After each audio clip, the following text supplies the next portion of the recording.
Welcome back to another episode of With a Grain of Salt. I'm your host, Isaiah Salter, and I appreciate each and every one of you for tuning in for yet another week.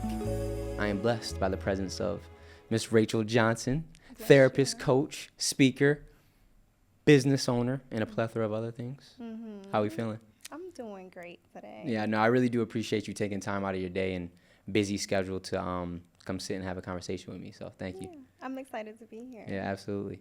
I was going to start the podcast off like in a different note, but talking about what we talked about off camera, I kind of want to just dive right into you making that recent transition. Mm-hmm. And I feel like the reason I want to do that is because something that is prevalent in my community is the idea of new beginnings and, you know, when you're comfortable in a certain area or around certain people, the difficulty of leaving those things. So what have you experienced in this past recent phase and new beginning of you kind of moving out of a town that you've had so many deep roots in? Oh. Yeah. You're just going to kick it off like that? Yeah, let's get into it. No, how's the weather? Nothing? That's good. Let's jump into it. Hear, yeah. So, I mean, I think that's a big one. Like, I feel like this has been a season. Literally, this is a year of transition. Like, that's what I named this year. It's what my Pinterest board says. It's something that I knew. I think being able to actively walk into transition and prep for transition is interesting. But this has stretched me in any and every way possible. And I know that that's because I'm growing, and that's why this transition was so necessary for me, right? And so it came down to a point where I am very comfortable. Syracuse is very familiar, that this is where a lot of my connections come from. Yeah. I have really good business grounding here, really good professional connections here. I've gotten to a point really where a lot of things come to me with ease in Syracuse, but it also doesn't require me to grow, doesn't require me to stretch, doesn't require me to expand. And at some point in time, you reach a point where you look around and you don't have anything or anyone pushing you to do anything different or greater. And so I felt like I had to push myself. And this was the biggest move, biggest transition that I have had to actively endure. And I don't think anybody talks about how trying it is to relocate. Like it is a very trying process. I feel like I uprooted my life. I've spent 12 years in the city of Syracuse. My professional career started in Syracuse. I graduated from Syracuse. And I just uprooted my life that was very comfortable, by the way, and decided to do something so different, so unique, without knowing what's on the other side. And it tested my faith. It tested me emotionally. It tested some of my relationships. It tested my finances, right? I don't think everybody be talking about that. Yeah, moving is expensive. It tested my spirituality. Like all of those dimensions, I feel like got stretched. But it did allow me to endure on how much they can stretch, right? And I'm grateful for the move. It feels aligned. It feels like exactly what I'm supposed to do. I also feel like there's a version of myself that has emerged in this transition that I couldn't conceptualize because she couldn't exist in the current environment. That's incredibly profound. Crazy. That is beautifully said. Yeah. That is beautifully said. And for those who may not know your path, what path are you on and why? Well, that's kind of a hard question to answer for me because I think my path is non-traditional and non-linear in many ways. But if you're asking kind of what my background is and what I However do. You want to take it, yeah. Trained to be a therapist. I'm a marriage and family therapist and a social worker. I have also been an organizational development consultant. So my path has been really interesting because the core themes is I like to build community. I like to hold space for people. I like to facilitate things. And I have quite a story on how my career has kind of shaped itself. But Yeah, and I'm also a business owner. Yeah, absolutely. We all know that. Come on. Yeah, yeah. Because that feels like sometimes of those things feel like less than, they don't feel like titles to me. They really feel like who I am. Like they feel like the embodiment of They're what I do. ingrained in just everything that you do. Exactly. I feel you. And I Yeah. want to know, like, what was the process like of you unpacking those parts of yourself? Because I feel like a lot of people my age, younger, as you grow up, you can get conditioned and programmed to be in a fixed road and constantly look external. So you're not asking the questions of, what do I genuinely want? What actually makes me happy or brings me peace? What things do I genuinely resonate with? So, I mean, you being at a place to where you're able to, do things that, really fill your spirit up. How did you, figure that part about you out? You know what I mean? Like, That's a really great question because I have been privileged to live a very values aligned life so young. And I knew a lot of things about myself through self exploration and awareness very young so that I could choose these paths in different ways. And I feel like some of that was just pure self reflection. I spent a lot of time by myself. My 20s was filled with just me doing things and exploring and being adventurous and reckoning with myself. Like, I think that phase is extremely important because before you can live a values aligned life and say this is for me or not, you have to first identify those values. And that's the beauty of like the 20s is that I feel like that's your ability to say this fits for me and this doesn't. yeah. I feel like I did that process very early on. Some of it is because of the chosen work that I do as a therapist, right? So like being able to self-reflect and have a level of self-reflect like awareness is integral to being able to provide good care to folks. I also feel like I've had some like, I've always been very resilient and very, like, I'm just so used to having conversations with myself. Like even since a young woman? Like a young, Wow. like Like you a know, kid. yeah, Yeah, I like, feel you. and part of that is, like I have like, a story to tell about childhood and being raised, etc. But I knew very early on that like in some situations, the only thing that I had was myself, right? And the only voice that I had to reckon with was my own. And so I think faith has played a really big role in identifying what is values aligned. Trial and error. Come on. Yeah. Right? That's so Like real. there's a lot. I will never sit here and say that I've been perfect. I've made lots of mistakes. I have lots of moments in my life where I don't regret, but have to do some compassionate accountability with That's a myself. beautiful word. Way to put that. Yeah. Yeah, I don't like. I like to release shame and guilt. Like that's not something that's not my self conversation, right? Like the tone in which I speak to myself is not through a lens of criticism or shame or guilt. It is through compassion and accountability. And so I feel like I've had lots of experiences. I've explored. I have allowed myself to live. I have allowed myself to try different things. And there are just some things that I just knew like was for me or wasn't.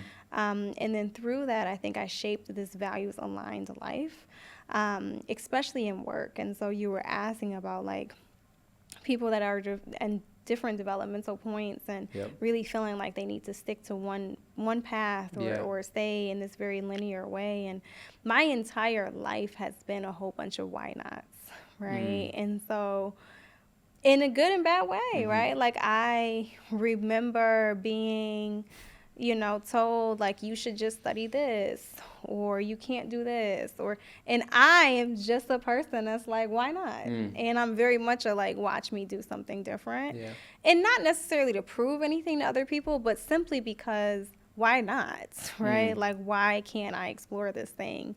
And because of that, I feel like I lead my life in a way. Why not? Why can't I be a therapist and a business owner? Why can't I be a business owner and a consultant? Why can't I live in one place and work in another place? Why can't I travel? Like, why can't I center joy in my work and rest in my work? Why can't I, debunk what it means to be a business owner? Why can't I, and it would just be a lot of, I think, curiosity and exploration. And I think that's just how I got here. And I'm just very clear at this point in time in my life what aligns and what doesn't. And I don't do anything that doesn't align. Like, if it doesn't bring me joy, I don't do it. Like, I do lots of things. I'm all over the place all the time. I'm always booked and busy, as the young people say, right? Like, I'm always all over the place, but I don't do anything that doesn't fill my cup. Nothing. Like, it's a privilege, but it's a privilege that I fought for and a privilege that I feel like I shaped and created for myself. Wow, that is beautifully put and so insightful. And I wonder, like, how were you able to, especially as a woman of color, a black woman, growing up in our society, how were you able to not allow societal expectations and the stigma and, the conditioning to control your moves? How were you able to work outside of that box that society likes to put us in, especially the black community? And you know how it is growing up in our community, especially certain parts like in Syracuse. I mean, I saw firsthand working with Good Life. You were talking about shame and guilt and, this constant state of survival. Like, we're not even able to even give ourselves the space to even think about those things. And so how were you able to, navigate that growing up? And even if you weren't directly, in one of those like really tough neighborhoods, or you could still be around it, you're still, black and a woman. So how were you able to navigate that and kind of allow that to unfold? Absolutely. I mean, I think that I'm very much a black woman, and I'm sorry. I was about to, I don't know. No, you got it. Go ahead. No, that's fine, because it's not something I would ever, it's something I'm very proud of, and not absolutely. anything I would ever refute, and it's very, be very clear, I am a black woman. Yes. Yes, ma'am. Yes, ma'am. And I think there are a few things. One, black women ain't never gonna win. There's nothing I learned this very early on, which I feel like was so freeing to me in some ways. Kind of sad, but also, I will never be good enough for this world, ever. I can never be pretty enough, well-spoken enough, well-dressed enough, well-educated enough. It does not matter. I cannot work. And I come from a background of a family where, like, working hard, having a hard work ethic was, at one point in time, the thing that I wore on my sleeve, right? Like, I worked multiple jobs. I was always so proud of that. I was also raised by a single father, so that's part of the story. But I learned very early on, and I learned this from my father. I watched my father work his entire life, right? Giving, and trying to reach these milestones that I think we have been socialized to achieve. Getting a house, having the family, all of these things. And I watched my father, when I was in high school, get laid off of work, struggle with mental health, and just, have really nothing to show for all of the things that all of the years that he put in, trying to convince this world, really, that he was worthy, right? To fight for this, value, et cetera, et cetera. And I learned something from that in a way that, I remember when I could, the very first time I was able to take my family on a vacation, we went to Mexico. It was the first time my father had been out the country, but even more, it was the first time he had ever seen the ocean. It was the very first time he had ever.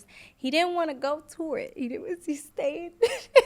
He stayed very far away from it. He just needed to see it. That's wild. But it was the very first time that he was able to see the ocean, and for me, it feels like going back to this, if I'm not going to be enough for this world ever, right?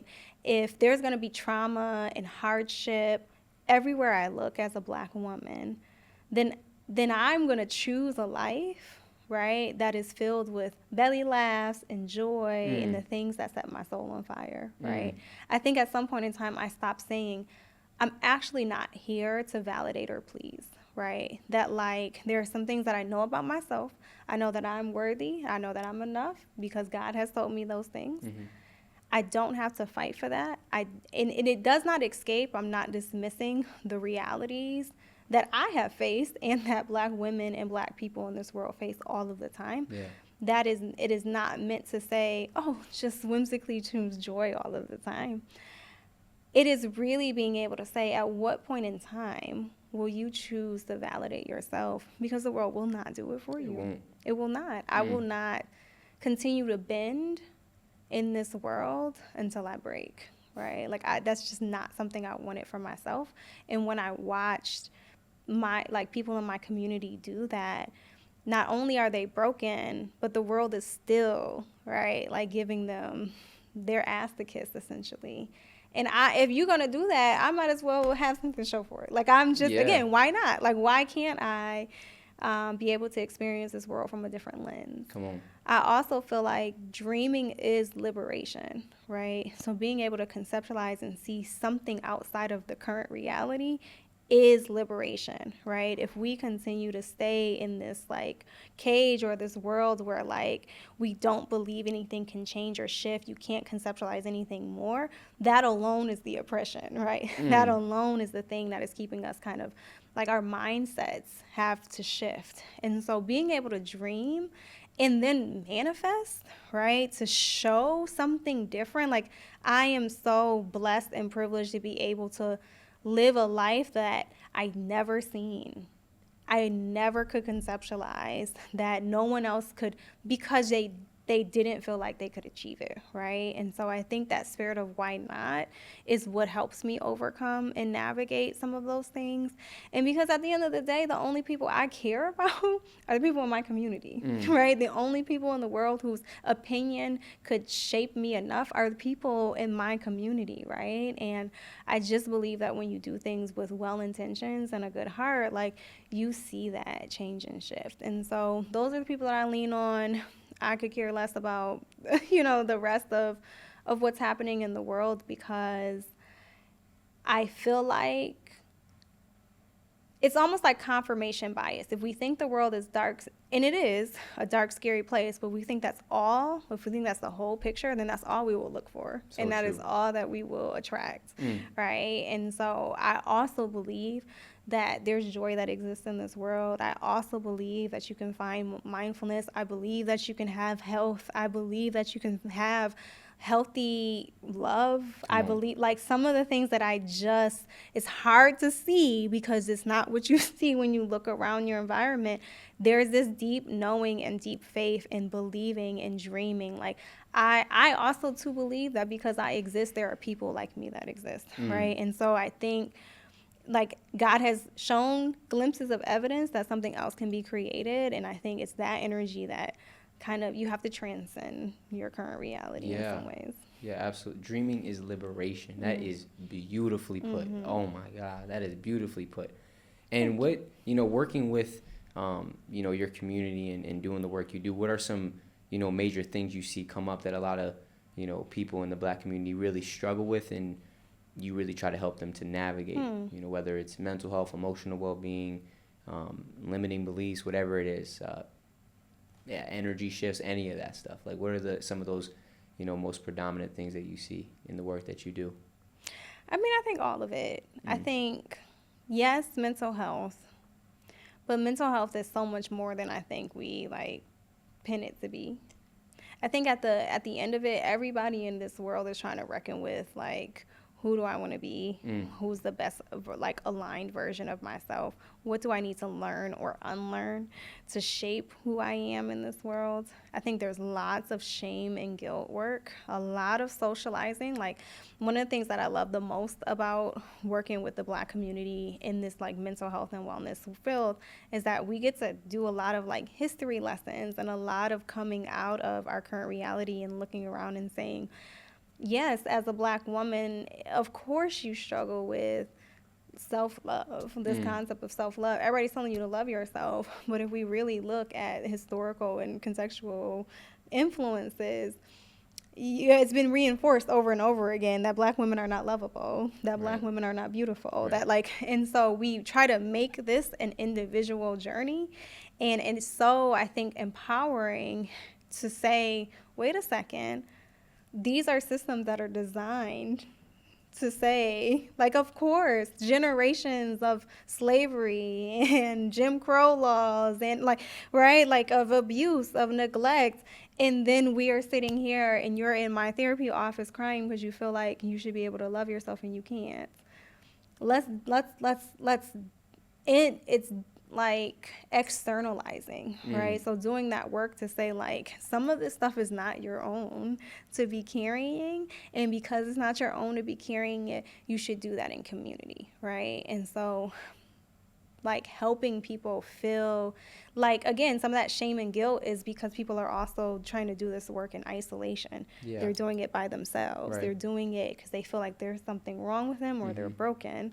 And again, helping them see, wait a second, the fact that you're having a hard time, like, in this capitalistic system, right? Is not a personal failure or flaw, Wow. right? Yeah. Like, let's look at this thing, and let's look at the other places in your community where you can grow and expand into, right? And so I feel like mental health, but really being able to, like, externalize mental health, because right now the narrative around mental health is that if you have anxiety, that's your problem. There's a flaw in you, right? There's something wrong with you. And there are things like brain chemistry and hormones. And, there are individual influences, your genetic makeup, etc., right? I'm not discounting that. And when we're talking about the mental health of an entire community of people, we cannot be talking about each individual person has a flaw. I think one of the things that is so dangerous in that conversation is if you see, I started this work doing, like, public health work, right? And in many major categories of health, including mental health, because it's a part of your overall health, you see these large disparities with Black folks, and as it compares to their other counterparts, particularly their white counterparts. Heart disease, mental health, Black maternal health, right? Maternal mortality, you will say, if you start to just listen to that, you might say, well, there's something wrong with Black people. Right? There's something inherently wrong with Black people, because why do they have all these health concerns? And the victim blamers in the world will say, well, it's because the way we eat, or it's the music we listen to, or it's the people we surround ourselves with. And they love to discount things like the history and the context, right? Concentrated poverty, enslavement, right? The access to healthy food. And so I feel like it is so, and then you can even do that with your own, if you just looked at your own, like, family history, you could do the same thing, right? So I feel like it is so illuminating for folks to feel like, wait a second, the things that I'm struggling with are not my own, right? And I don't have to navigate these things by myself.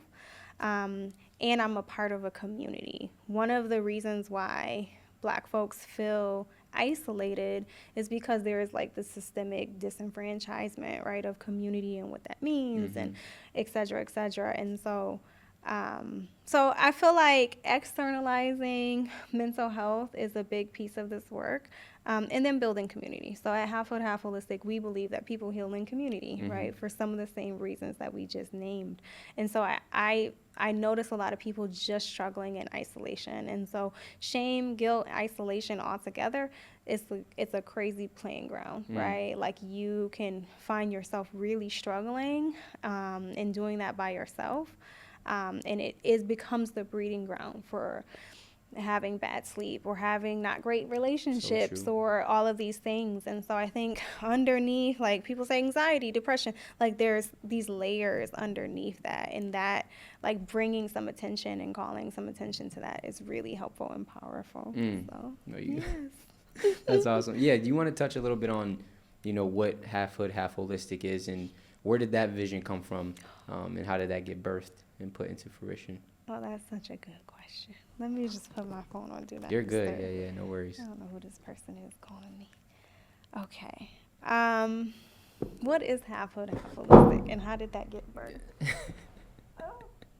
I can just stay down there at this point. I'm somebody auntie. I can't get that. All right, yeah. Okay, so Half Foot, Half Holistic is a vibe. it's a lifestyle, it's a community, it's a business that is aimed at creating culturally relevant and accessible mental health services for the Black community. We exist at the intersection of culture, care, and connection, right? And so the entire premise of Half Foot, Half Holistic is to create accessible and culturally relevant pathways to mental health care. So we're expanding what people think about mental health. So the very first and foremost is, I think people think about destigmatizing mental health, and that's a piece of our work, but it really is expanding what is mental health, which is that holistic framework, right? And so your mental health is not separated from your financial health, which is not separated from your spiritual health, which is not right. Like, all of these things are interconnected, and I think so much about mental health education, again, is so individual and focus, like specifically focused on one area. And so, our goal is to expand how people think about and shift the way they see mental health services, particularly in the Black community. Our goal is to make sure that mental health care is accessible. And so what happens when you can't afford a therapist, or if there's a 3-month wait list, or et cetera, we don't believe that's accessible. So we try to fill the gap in mental health. Mental health has its own stuff. It's a child of the medical health system. The system itself has its own stuff. And so we spend a lot of time, I feel like, in the mental health fields telling people, get a therapist, go seek therapy, et cetera, et cetera. But then when we've convinced somebody to go, the providers don't look like them. They're not culturally sensitive. If they do, it's $250 per session. They don't take insurance. It's a 3-month wait list. Wow. They don't respond, right? And so I feel like we try to fill those gaps by creating these accessible, like, pathways to mental health care, which include things like coaching. So we do therapeutic coaching, one-to-one and with couples. We also provide opportunities for folks to move out of isolation and build community in a very authentic way, not performative. So we do social wellness events, tea parties, and karaoke night, and the field days, and just any way that we can just get people in a space to orient around joy and not trauma and not pain, right? We're not here, this is not anxiety 101, because we're not here to orient around your trauma. We're here to what we say, come for the vibes, stay for the healing, right? And so we think what people need most in this world, what it becomes the gateway to healing and managing their own wellness is joy, right? Like, that people will come out of the house because they want to feel connected, they want to feel seen, they want to feel safe, they want joy. And so we provide these social wellness events. We also do things like retreats, and we have groups, and we have a line of products, and we have a social media following. Any way that we can, again, make this healing thing accessible, right? We try really hard to make sure that, like, whether you can go to therapy or not, that there's something for you, and that your healing journey can begin, and can begin with community. So what does healing mean to you? That's a good question. Well, healing's a never-ending journey. It's not linear. Absolutely. Not only is it non-linear, it's just never-ending. So true. So true. But in a very exciting way, I think. So healing for me is a place of acceptance. Like, I think about the things that I need to heal from or heal through, or have had to heal from or heal through. And I think when I get to a piece of acceptance and surrender, those are the 2 words that come up for me. That is when I feel, because I'm not attached to the outcome, it feels like I've done the reckoning that I need to do. I've held myself accountable. I've held the people, places, or things accountable. I've aired my grievances. I think healing work is synonymous with grief work. Like, if you're doing healing work, you are consistently grieving. And I think when you get good at grief, then, and that's just managing it, acknowledging it, letting it, calling it what it is, calling it grief. You're grieving relationships, you're grieving what you thought life would be, you're grieving versions of yourself. Like, that's what healing is. Healing is grief work. But grief is also this complex journey that is sometimes sadness, it's sometimes anger, it's sometimes rage, it's sometimes laughter and joy. Like, wow. Grief is a very beautiful process. So I think for me, healing is grieving. It's grieving, right, society. It's grieving what we've been socialized. It's grieving oppression. Like, it's being able to say, like, this sucks, and coming to a place of acceptance and surrender in that, right? Because there are things in this world we cannot control. And being able to focus on what we can is powerful, right? That we do have power. Acceptance and surrender is not giving up. It's not shame. It's not hopelessness. It's not helplessness. It is really, I think, a place of resolve. And so that's what healing is for me. That's beautiful. And I love how you framed acceptance and surrender. I think when it comes to surrender, I feel like because we're so externally focused, we place our value and our identity in the things of the world. It's hard for us to, like, that energy, we're leading with an energy of lack. We're eating with an energy of neediness and desperation. And I think when you're in that energy, you're quick to attach yourself to certain things. So how much of that work of moving into acceptance and surrender is really going within and really sitting with yourself, like you mentioned earlier, and what does that kind of look like for you?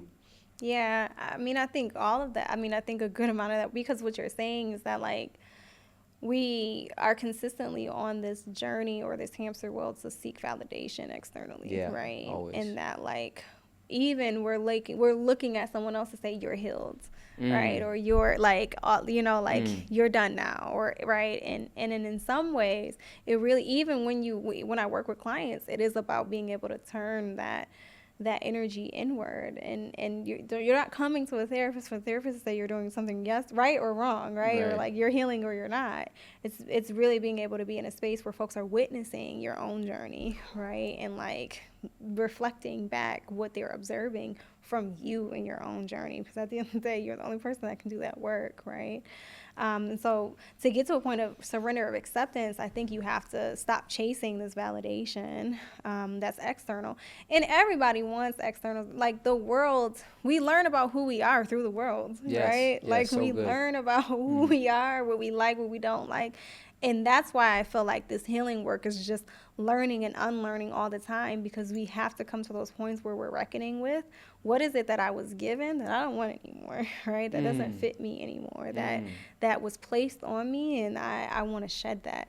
All of that, what do I want? What do I need to unlearn? That's all internal conversation, all of it. Even when you're in relationships and you're asking yourself, well, why won't this person do this? Or, et cetera, et cetera. The question comes back to, and what is it that you needed in that season or that phase that aligns with that person? What is it that you want? What aligns with you better, right? What is it? How much are you willing and able to participate in that? I feel like it all comes back to this framing of this inward internal work and relationships and community. Again, because they reflect things about who we are necessary to prompt that work. And so it's not one or the other. It's not that you purely are on this individual journey, because you can do all the self-work you want, set all the boundaries, namaste, find your peace, protect your peace. If you're blocking everybody, then you're just avoiding, right? Like, you're not, you're not actually doing the work, right? And it's not 100% being codependent on and relying on this external validation to, like, affirm your value and your worth in this world, right?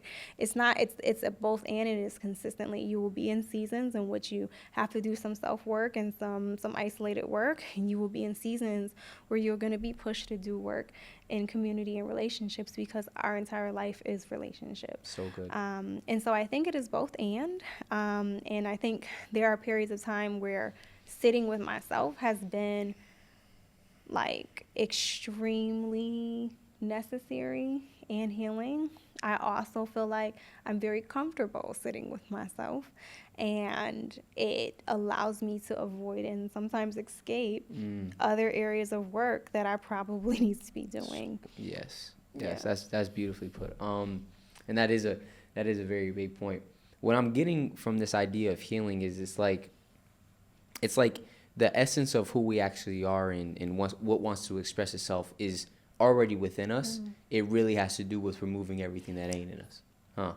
I mean, that's what they say. They say like a lot is like return to your inner child, Right. return to this Because version of even when we you. think of like healing and people are trying to find fixes or solutions to their Yeah. issues, it's always searching to get something externally. Yeah. You know what I mean? Like you're constantly just trying to get this. Oh, maybe this will help. Or maybe this book will help. Or let me go to that therapist and let me go to this one or that coaching. Let me, you know what I mean? And you're constantly just doing all of these things. And I think you mentioned it. You were like, a therapist isn't, going to do the work for you. You have to be able to, we're just going to reflect back to you what you need to do. But it takes you taking that initiative. So I think that's just a beautiful insight, and it's something that, a lot of people could think about. We talk about like it being this journey of coming back home to yourself. Right? I love that. I love the way you put that. Yeah. And when you strip all of this stuff away, when you take away all this external validation, when you take away all of like it really is this journey. But that journey, like, again, becomes easier and is sometimes necessary through these stewards of change, right? And so I'm not communicating to folks that these coaches and healers and therapists and like community is not necessary. It is, though, if you're looking for validation or you're looking for resolve in those things, you're not going to find it there, right? You're not going to find it there. Yeah. And that the really journey is coming back home to ourselves. And sometimes that needs to be a facilitated journey, right? And that's okay, right? Absolutely. For a lot of people, we don't know what home even feels like. We don't, like, part of it is that you have to be able to regulate your nervous system to come back home to yourself. Yeah, let's talk about that. Yeah, go ahead, get into that. And care and connection is the way that we do that, right? And so, like, co-regulation, the way that the way we're hardwired as humans in this world is being able to, like, regulate your nervous system. When I say come back home to yourself, sometimes people don't feel safe home back in themselves, back into their bodies. They feel disconnected, they disassociate, like all of these things. You're not, because we're socialized, we have all of this stuff that we are combating in this world, and the world has proven to be a pretty big, scary place sometimes, For sure. right? Most definitely. And so saying like, oh, come back home to yourself is not as glamorous and as easy as a journey as it is, because you're competing with all of these other things, including your own nervous system, right? That sometimes has never known rest, has never known what it means to not be in survival. Yeah. That this journey of coming back home to ourselves is that place of acceptance and surrender. You cannot get to surrender if you're in survival. Those are literally two different vibrations. Literally. Two different. It's impossible. Like they're on different ends of the spectrum. Yeah. Exactly. And so there's so much work to move from survival to surrender. And over here, like, imagine the way your nervous system, if I say like surrender right now, if I was just like, yo, surrender, the way your nervous system would act a fool, yo, like yeah, so just true. Like I think about like what it feels like the first time I was ever like on a cruise boat or by the ocean. Like I think about my father, the very first time I was by the ocean. Like, to me, those are my places where I'm like, oh, the world is so much bigger than me. Yeah. I'm a surrender. It's so peaceful. But there's also this like fear of like, what the heck is in that ocean? Right? But like, right. Imagine the very first time, right? The very first time you did something that was very scary, and like the way that your body was like acting a fool right now, fighting it, resisting it, forcing it. And so I'm asking you to do that as your healing journey. There are going to be some times and some steps along the way in which you're going to need some support in that. Somebody saying like, it's okay. You're okay. You're safe. We're safe. We got this. Keep going. Like, that's necessary, right? You also need people in your community that emulate what it means to surrender or to be on that other side, because you don't know it can exist unless you can see it. So right? true. And so community is so necessary because it shows us who we are, who we aren't, what we want, what we don't want, etc. in that journey. But survival and surrender can exist at the same time. Wow. Wow. Wow. How important is it to label and identify your emotions? How important? Yeah. This is a loaded question. Where are you going with this?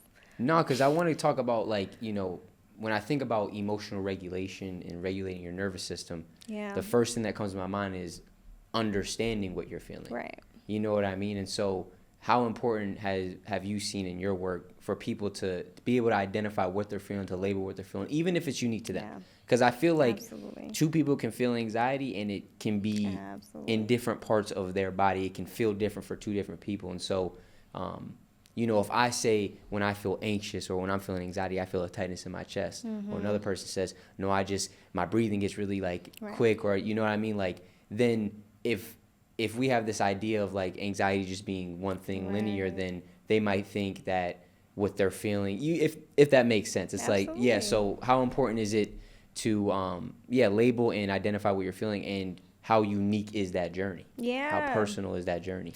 Well, I mean, I think you're bringing up like some really key core components of the work, and they do say like the first step is recognizing you have a problem, right? And awareness. Facts, awareness is the right? first step. Yeah. Right, it really is. You can't change what you're not aware of. And a lot of y'all just stuck in awareness. I just want to take a moment, right? A lot of people just stuck in awareness, but the goal is to move from awareness to action. But y'all ain't acting. Y'all just aware of it, right? A lot of people are very aware these days, thanks to like TikTok and such, right?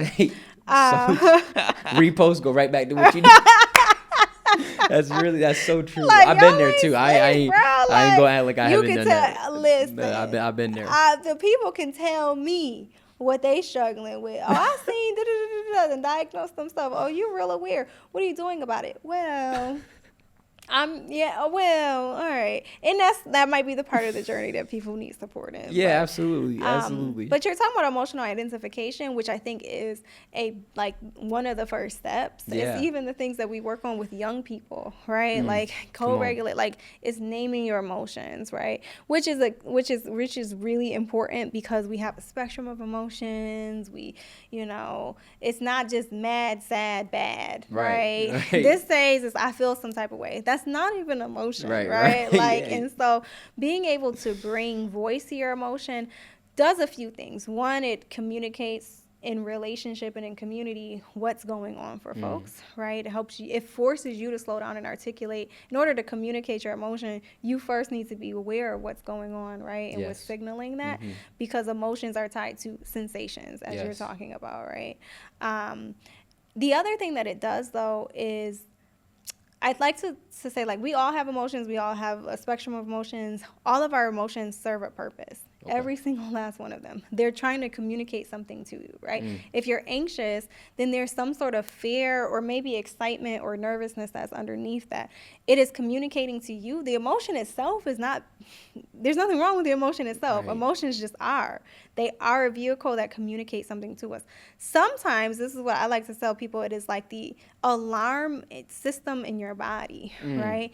And the alarm is going off, off, off. But sometimes we trip the alarm and it's not really an emergency, right? And so how many times does the alarm go off and like we're flustered and it was an accident or was our bodies, our emotions are alarms. That does not mean they have the ability to discern or detect what the actual issue is, right? And so something like anxiety is a good example, because you might be anxious. It doesn't always mean that you're unsafe. It doesn't always mean that there's something you should be afraid of, right? And so after emotional identification and like understanding the sensations that are associated with that, we have to do those extra steps of discerning, going inward, asking ourselves questions. What is this emotion communicating to me, right? Like, what is it? What's the purpose of this? I tell people to be really good, like, detectives, right? You want to put on your curiosity cap.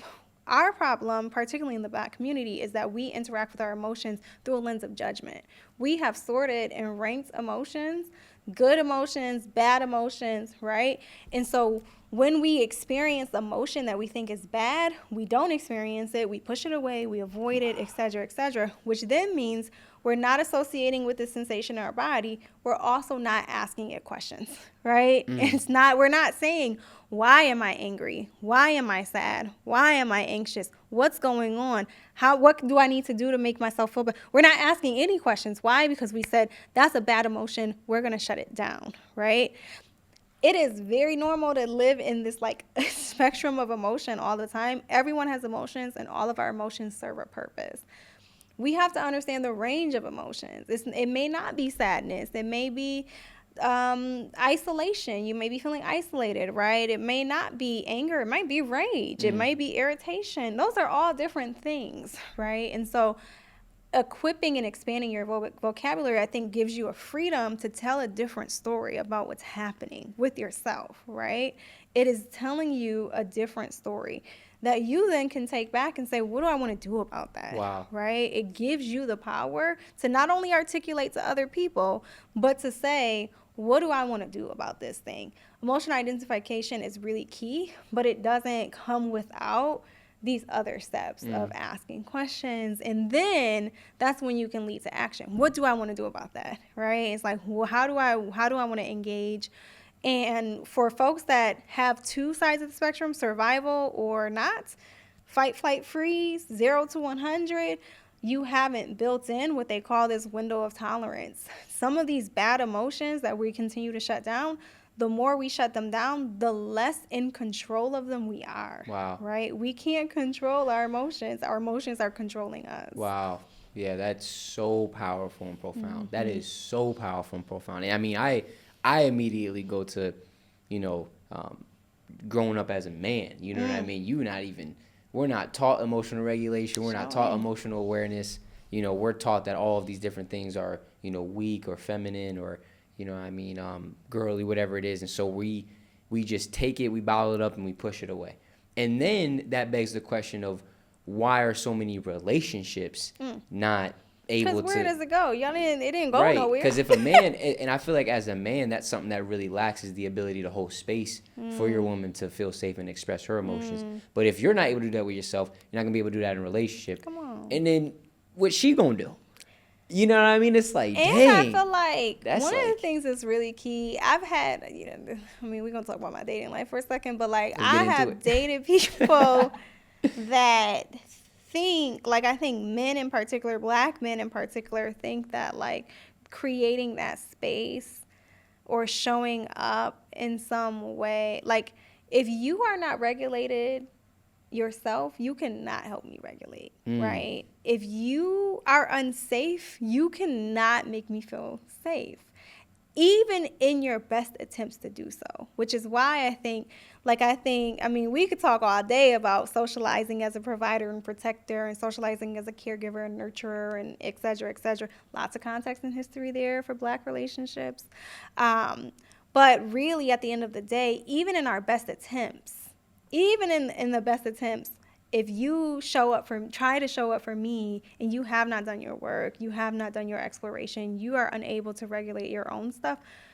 The same way that co-regulation is a thing where like if I'm calm, regulated, ready, I can assist you in getting calm, regulated, and ready, Yes. which is part of community healing, right? That's important.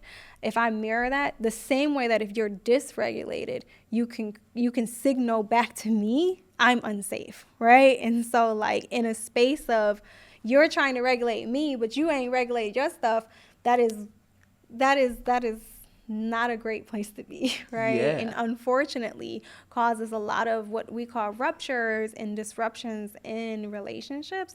And for a community that's just learning how to regulate themselves in general, especially out of survival, what we see is a lot of unhealthy or broken relationships. And so then we'll say, well, we don't have a lot of healthy black relationships, et cetera, et cetera. But yeah, I think for men, it is extremely important to do that work for themselves and just for yourself. Like, we're framing this right now, and like, you can't hold space for me if you can't hold space for yourself. What if the conversation for men was just hold space for yourself, right? Because it kind of continues to reinforce, you need to be my provider, you need to be my protector, right? And so what happens if you just choose to live a full life for yourself? I ask people all the time, men, half of my caseload are men. I see a lot of men in my practice. Who could you be as a father? Who could you be as a husband? Who could you be as a partner? Who could you just be as a person if you did your work, right? Who could you show up as? Who could you be? Who could you unlock? Because this is how you've been in survival. This is how you've been, like, always on edge, hyper vigilant all the time. And this is what you've been able to create. Who could you be if, in fact, you were regulated? Wow. If, in fact, you were in tune? If, in fact, you were present? If, in fact, you were fulfilled in the world? By yourself. Like, I think sometimes we do this thing where we're trying to attach people to, like, you could be a better father, you could be a better mother, and that's great. But what do you want for yourself? Like, what does it look like to just live a fulfilled life peacefully, like internally peace? So yeah. What does it look like? And that's so good. Or feel like is even a better question. No, you're right. You're really right, and I really do resonate very deeply with that. Like, I really do. It's just, it really does hit home. It really does hit home, man. Man, that was profound right there. That is so. We just had a therapy session. Yeah, that was just. I mean, so many things coming in my mind. Just so many different things. I love that switch. I've never really heard it framed like that. Like, you're not regulating yourself and healing yourself so that you can show up for your partner better. You're doing it for you. The byproduct of that is you'll show up for your partner better. And that is a very key switch that I don't think a lot of people pay much attention to. I follow a creator. I watch a dude. He's one of my favorite creators, content creators, and just people in general. His name's Hindsight. Okay. In Hindsight. And he says self-love is service. Self-love is service to the world. And I think really teaching people that, like, you really giving yourself time, energy, and space for you, like you said, that is service to the people around you. You know what I mean? Yes, it is. And I think that is a beautiful switch because, man, it's just profound. It's just profound.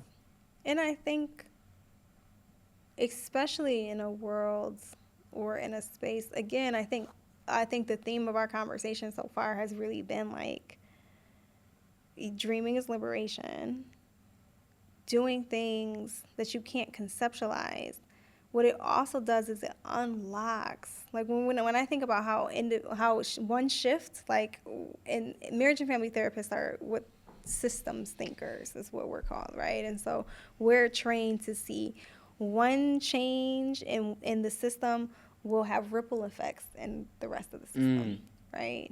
And when I think about the work that I do, and it's kind of like that each one teach one kind of mantra, right? Yeah. It's that, like, the more people that do this work individually, even just for themselves, the more you will also signal to other people what it can look like, how it can feel, it's building more pathways. Back to that question around, like, there feels like these finite, limited pathways. When people take other roads that are not traveled, you create more pathways for other people. Wow. And over time, you build a healthier community. You shift culture. You shift narratives.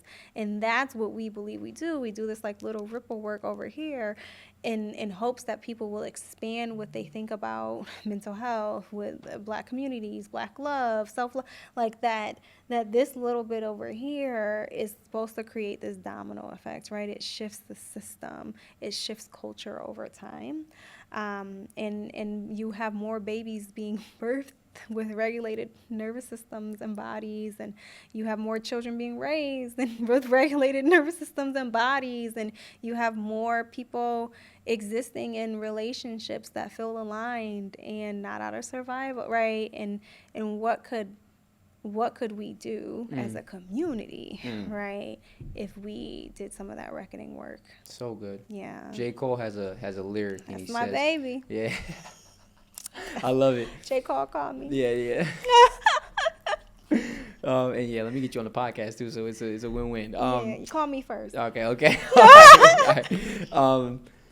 He has a lyric that says the only real revolution happens right inside of you, and that always stuck with me. It always stuck with me because whenever I think of revolution and changing the system is comprised of individuals, and I think when we can stop being so outward focused, we're constantly giving so much energy to trying to change these systems that, I mean, they're set in stone. They're not going to change. The best way to change them is each and every individual to do what you just said, and that is going to create a ripple effect. And the community is going to be a bunch of healed individuals. And that right there, that in itself is enough to transcend all the limitations of the system that has been in place. So it's worth living for. Like it becomes this thing of like, okay, like this work that you're doing, even just identifying your emotions, it feels like something simple, is generationally healing, right? So much of this journey I'm realizing is just transcending the illusions. Yeah. It's like transcending, like, really. We were hoodwinked, bamboozled. Okay, there's so many things that are in place that create this illusion of progress, this illusion of healing, this illusion of change, and it's not actually doing anything. Oh, child. And it's keeping people busy. It is. That's all it is. And your energy is your greatest currency. Yes, you know what I mean? And so where your attention goes, energy follows. So if our attention is always on the things externally in the world, and we're constantly giving our energy to these things, we have zero energy going inward. Yeah. And that is where the real revolution happens. And that's something that, I really want to prioritize with this podcast, is like helping people. I'm not here to fix people. I'm not here to tell people what they should or shouldn't do. I'm just trying to shine light and help people shift the perspective and awaken and inspire a part that I know each and every person has within them, because when that part of you awakens, all the change we want to see in the world will happen organically. Absolutely. So yeah, what you're saying is it's hitting. And leading off of that point, because we're talking about internal, I want to know how, you mentioned this earlier, but how much does spirituality play in your life, and what does your spiritual foundation look like? Because I actually just released a solo episode 2 episodes ago saying that life is spiritual. I think each and every person is spiritual because we're spiritual beings having a human experience. Sure. I just think it's, are you in tune or not? And how you get in tune can look different depending on where you come from, what resonates with you, your upbringing, what part of the world you're in, things of that nature. So, for you, what does that look like, and how does that manifest in your life? I feel like spirituality is so expansive in my life because I think of spirituality as energy, and I think like spirituality and practice is faith for me, right? And lots of things that I do in practice are based on faith, is based on just doing things. My spiritual grounding, I mean, I was raised Christian and still am Christian. I think one of the things in my journey, going back to like learning, relearning, unlearning, was what my relationship to God was and what I needed it to be. Not even what I wanted it to be, because ain't nothing about spirituality or God what you want. But it is about what you needed it to be. And I think another system that has been let me think about this. Another system that has been weaponized and over time kind of shaped with history and context to tell whatever story we felt like needed to be told. And so lots of people come to spirituality, particularly around organized religion, with hesitance or trauma or shame. Lots of shame and guilt is rooted in an unhealthy relationship with spirituality. And some of the work is reframing, expanding what spirituality is, that may or may not include organized religion for some folks. And does include organized religion. I think about organized religion for me, my Christianity, my faith, as discipline, as fellowship, as like structure, which I think is very necessary for me. But my spirituality really broadens to what is my relationship to nature, to God, to sensuality, to all of the things that I feel, all of this energy that I feel like you can't tangibly touch, things that you can't create, things that you can't make sense of, but yet is steady and consistent. It is the thing that I surrender myself most to, these energies. And I feel like spirituality for me is huge. And sometimes it doesn't have a name. Sometimes it doesn't fit finitely in a box. I think organized religion is that, us trying to make sense of something that sometimes doesn't make sense. And I think I am on a journey back to discipline with my spirituality. I'm on a journey back to, at no point in time have I ever questioned my spirituality. At no point in time have I ever said, I don't have faith. There have been several times in which I have not practiced my discipline, right? Yeah, and so, like, yep. I'm not going to sit up here and say I'm the most disciplined person. I think we learn discipline through this organized religion piece, at least I have. But my spirituality has remained solid and consistent and has continued to expand over time. I am a very eclectic person. I'm very much take a little bit of like what fits me and leave what doesn't. Like there are some things that just don't settle right in my soul and my spirit, and they don't and they won't. And I'm able to leave that where that is without judgment, because maybe it settles right for someone else's spirit. And everybody in this world is just trying to make sense of this ghetto ass world, and we do it in the best way possible. And so it's not for me to shame or guilt, because that's the whole reason why we all struggling. Right. And so I mean, I think the spirituality plays a really big role for me. I myself believe I'm a spiritual being. I myself am in awe and of gratitude of myself and my energy and how I show up. The authenticity, the sensuality, the grind, the hustle, all of those energies I'm grateful for. I think gratitude itself is an energy of spirituality. Absolutely, right? It is. I love being in nature, right? Yeah. I think like you look around and you say, a great way to surrender, sit your behind in nature and look around and say like, look at all of these things that are bigger than me. Look at that, like, in some ways it's like, wow, like God created all these very beautiful things, and he also thought to create me. He also thought he needed one of me in this world. He created all these beautiful things. And so it begs this, like, not only am I in this world for a reason and have some sort of purpose and grounding, just like the tree, just like, right, the ocean, but also I didn't create all of this, and so I'm not responsible for all of it, right? Sometimes we're so trying to figure out, like, we are responsible. We take the weight of the world on our shoulders, and it's not for us to bear, right? And so all of those teachings or, like, themes I get from spirituality are the things that really ground me, especially when times get tough. Wow. That's so beautiful.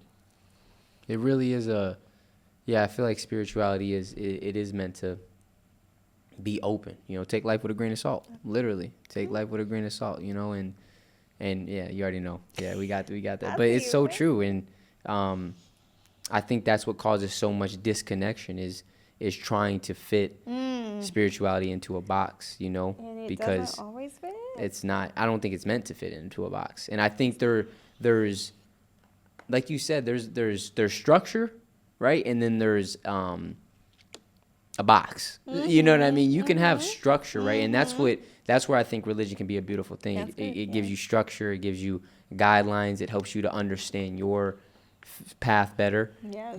But I think when you fall into I know everything, I know all the answers, I know how all things this work, and anybody that doesn't see it the way I see it is wrong, and I'm here to make them see it the way, then now it's ego based. Yeah. Yes, it is. And spirituality is meant to transcend your ego, and so you're saying a lot of really, really profound things, and that's what this podcast is about, just an open space where people can navigate these different parts of life and figure out who they are for themselves. That's cool. Yeah. You know, all right, I see you got a little something going on. we doing. I'm gonna go down. I'm gonna read some quotes to you, and I want you to give me your perspective or opinion on them, and then we'll get into the final. All right, it's some City Girls quotes in there. Nah, just some quotes that I thought would be good for the episode. The first quote is by Alice Walker. It says, "The most common way people give up their power is by thinking they don't have any." You got Audre Lorde on there too? Oh. Okay. No. Right. Let me see. Okay, Alice Walker. I hope that didn't just go ahead. Yeah, Alice Walker, go ahead. You got it. Yeah, I agree wholeheartedly. It's one of the things that I ground. I think everyone has power. I think empowerment, right, is this concept of embodying the power that you have, right? And being able to really harness that.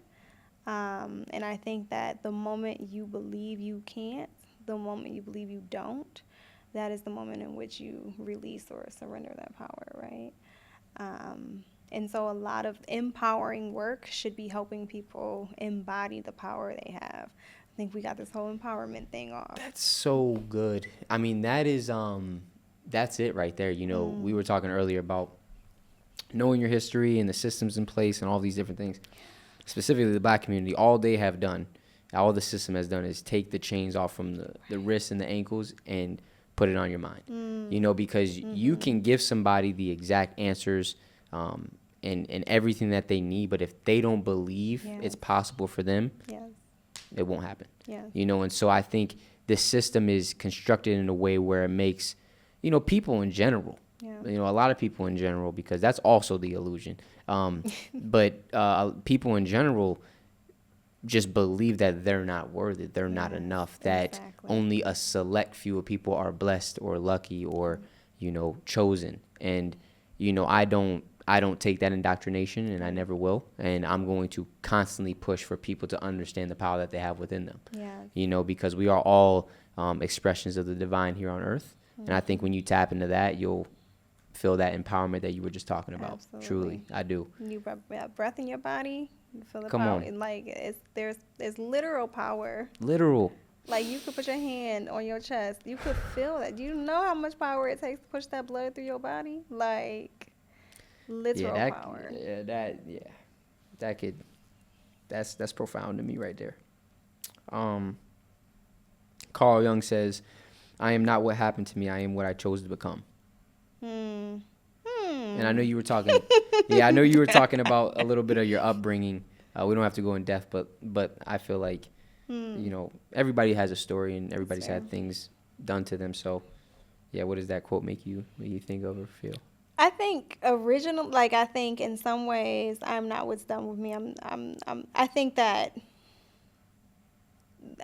are two realities to that. Like, I feel like it's two sides of the coin for me, because in some ways I don't always love the narrative that people can just pick themselves up by their bootstraps and create, the world. Like, I don't love that very limited and in some ways tone deaf messaging that, like, you can overcome all of these barriers of, like, trauma and, like, poverty, and without acknowledging those systems. Like, I feel like somewhere baked into that messaging is going back to saying, like, you're responsible for your own suffering and your own success. Like, I feel like if we solely believe that individuals are responsible for their own success, then we are also inherently telling them that they're responsible for their own suffering. And there is history, context, and systems that says that's not true. You're and so absolutely in right. some ways, I'm true. very much like, with more context, sure, right? Because I do not like when people victim blame communities of color, people in poverty, because sometimes the narrative is, well, I was able to create success and change, and it doesn't acknowledge, and it does dismiss kind of lived realities of folks. And at some point in time there is a reckoning, and I think there are lots of choices. I also come from a family, I talked about my father, and I think that I've also seen a lot of what they call learned helplessness embedded in this community, like the concept that you can't do anything different, or you can't change anything, or it's too late to do something, or you can't shape who you are. And so I feel like there are two sides of the coin that I steer very clearly away from, because I don't succumb to learned helplessness. I do believe there are lots of choice and power that we have in this world. I also don't stray on the side of like, you are solely responsible for your success and your suffering. And so I think I would like to sit somewhere in the middle, and that's my final answer. That's beautiful. No, that's a very important point you bring up, because it is true. A lot of people speak in a way that just overlooks the systems in place, and you're absolutely right. And me being able to expose myself to different ways of living in different communities has really opened me up to understanding that on a deeper level. So you're absolutely right. And I think the way that where you're at right now is called empathy. Empathy. Yeah, I think where you're at. Yeah, where you're at right now is called empathy, and that's what we need more of, because empathy isn't taken away from what you've done. You still feel empowered, but you're able to remove your ego and step in somebody else's shoes and understand what's happening. You know what I mean? So yeah, I think that's beautiful. You have something to say? You good? No, I just say absolutely. All right. Let's see. Oh, this is deep. I want to know what you think about this one. So Rumi, I don't know if you ever heard of Rumi. Mm-hmm. Okay, Rumi says the wound is the place where the light enters you. Mm-hmm. Mm-hmm. Mm-hmm. I've heard this quote before. Yeah. Yes. And I think in general, yes, and I think the way some of these quotes gets like people hone in on just the quotes and they take it out of the context of the full passage or the speech, etc. And so in the same way that we do religion. And some of that is meant to elicit whatever whatever it is. And so, yes, like the intention of the quote, I agree with, right? In that, like, there is beauty in like the pain and struggle, right? What did J. Cole say? I was just thinking that's great. Beauty in the struggle, ugliness in the success. Yeah, right. Yeah, exactly. True. I knew you was gonna pick it up. That's why I lobbed it to you. Yeah. J. Cole, he's one of my favorite for sure. Him and Kendrick. That's why you're gonna call me. And so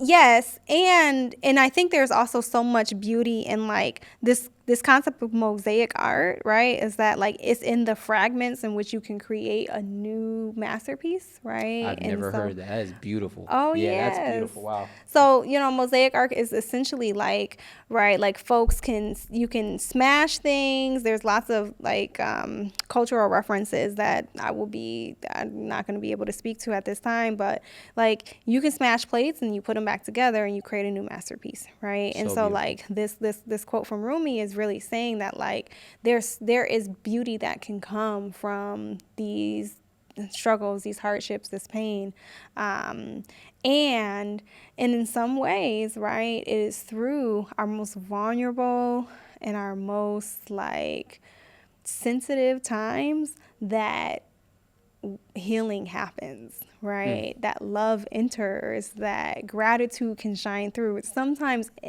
when you have nothing, when you're super bare and you have no choice but to surrender, that is when God can move through you, that is when healing can happen. And so in general, I really do appreciate the light. I also believe, particularly as a Black woman, that you don't have to struggle to get everything in this world. Very true. Right?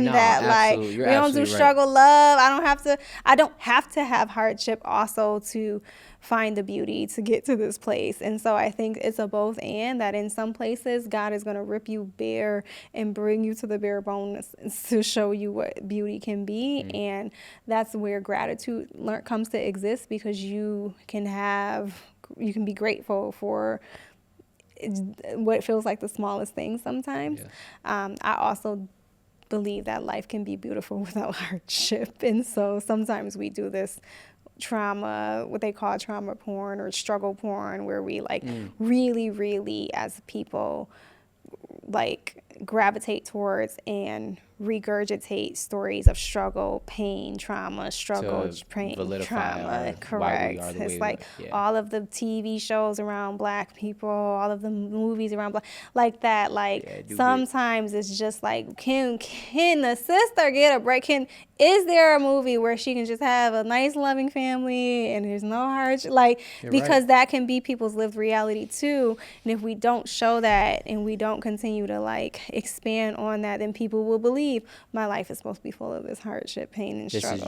This is just how it is. Yeah. Nah, it ain't. And that's low vibration. Very low vibration. So if we want to raise the vibrations of our community, we have to also believe other things too. So good. Yeah, we definitely got to have a second episode, because I want to just sit down and talk about straight relationships and spirituality with you. I feel like we can get deep into it.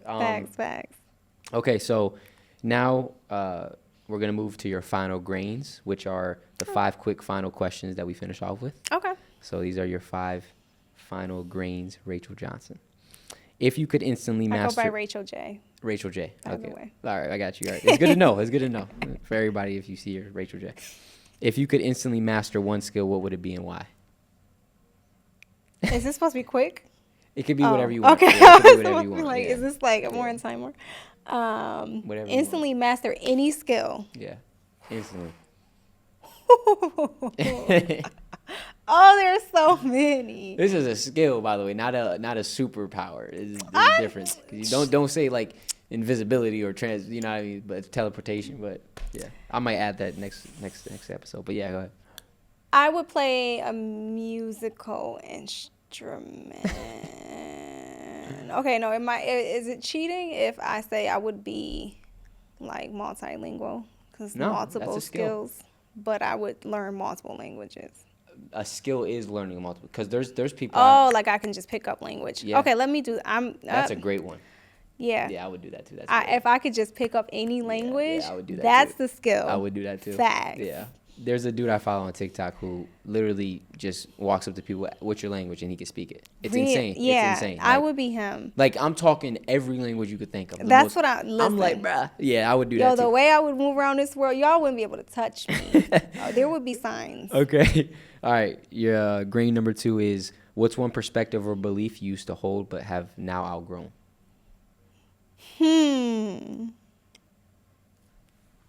You said we're going to save relationships for later? Okay. I mean, you could bring it out now. I mean, always come back out in another episode. So I don't know. Okay. One thing that I used to believe that's now outdated. I mean, I think kind of going back into this conversation, like reckoning, learning, unlearning. I think at some point in time, I used to believe, this is a little deeper, but I used to believe some things about what my worth and value were in this world, right? And what I was like meant to do, what I was shaped to do. Like I did believe for a very long time, particularly in my emerging years, like that I existed as service to others, that I was supposed to, it didn't matter if I was fulfilled or happy or whatever it is, that I had this martyrdom, like sacrificial energy and belief around like I'm supposed to sacrifice, give, deplete myself. It didn't matter if I was struggling in pain, not fulfilled, that was what my life was supposed to be. It was supposed to be giving to other people. And I have now learned something different. It's beautiful. Grain number 3 is, what's something you think people misunderstand about the field you're in? And on a funny tip, people ask me all the time or say like, aren't you a therapist? Why aren't you nice? Y'all need to stop finding people that's going to tell y'all what y'all want to hear. Okay? I like that. I think that is a misconception that all therapists are supposed to be nice and compassionate and sweet. This is half very hood, true. half Wow. holistic over here. And so you're going to get the compassion and the accountability. And it's going to be raw and authentic. I think for a long, I also think that like I can be fully human. Like I'm going to be who I am. Hoop earrings, right? Like slang, like very much all my mannerisms, my jokes in every space that I enter. Wow. As a therapist, as a consultant, as a professional, you're going to get all of it, the half hood and the half holistic version. And I think that people would like to strip you from your humanness in this world, right? And so they want to put you in a box. They want you to fit very neatly. They want you to succumb to these professional standards that are arbitrary. And when you don't do that, when you show up in sneakers and hoop earrings, when you, right, have the audacity to be authentic, people struggle with that sometimes. Come on. Yeah, we could talk about that all day. That's a whole nother thing. Grain number 4 is, what's something you think every kid should learn as they grow up? Emotional regulation. I knew you were going to say that. That's real, though. No, you right, though. No, for real. Teach them babies how to regulate their emotions. I got you. But in order for you to do that, you first need to, say it with me, regulate your emotions. I got you, okay. That's so I think it's so funny that you like noted that video and have been talking about emotional regulation because I just was on a call with my team last week and they were like, oh, you have all these videos about emotional regulation, and I was like, y'all, I love talking about emotional regulation. She was like, you love talking about emotional regulation, and I said it's because they need it. Yeah, no, it's real. It's a survival skill. Big time. It is. So, it is. And your last grain is, if you could make everyone in the world stop and reflect on one question, what would that question be?